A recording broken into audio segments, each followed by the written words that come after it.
மூடி பக்தியோடு நாம் ஜெபிப்போமாக.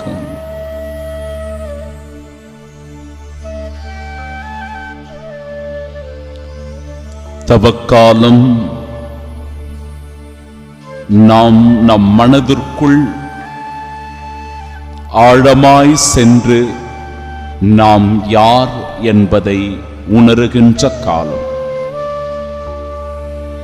நம் வாழ்க்கையை பற்றி தேர்ந்து தெளிகின்ற காலம்.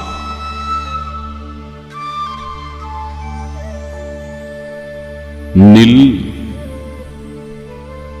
தயாராயிரு, புறப்படு என்று சொல்லுகின்ற நம் வாழ்க்கையை நின்று நாம் யார் என்று அலசி பார்ப்பதும், இந்த வாழ்க்கை பயணத்தை தொடர்ந்து நாம் செயல்படுத்துவதா அல்லது திசைகளை மாற்றி புது பாதைகளில் பயணிப்பதா என்பதை சிந்தித்து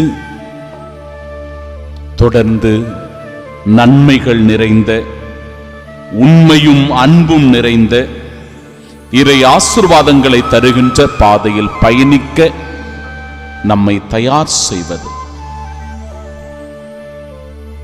ஆண்டவர் தன்னை வெளிப்படுத்துகிறார், தன் மாட்சியை வெளிப்படுத்துகிறார்.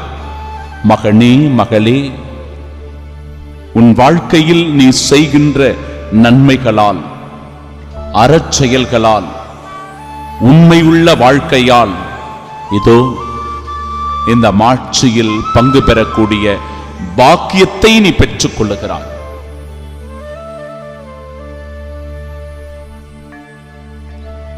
ஒவ்வொரு முறையும் நீ செய்கின்ற நன்மைகளால் உன் அருள் வாழ்வு மேலும் மேலும் இறை ஆசீர்வாதத்தின் ஊற்றாக அமைந்திருக்கிறது.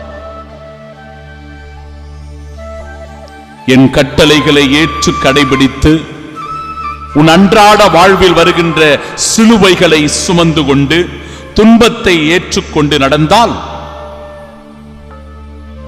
என் தந்தையிடமிருந்து ஆசீரை பெற்று அவருடைய அன்பு மகனாக மகளாக வாழும் அங்கீகாரத்தை பெற்று இதோ என் மாட்சியில் பங்கு பெறுகின்ற பாக்கியம் பெறுகிறாய்.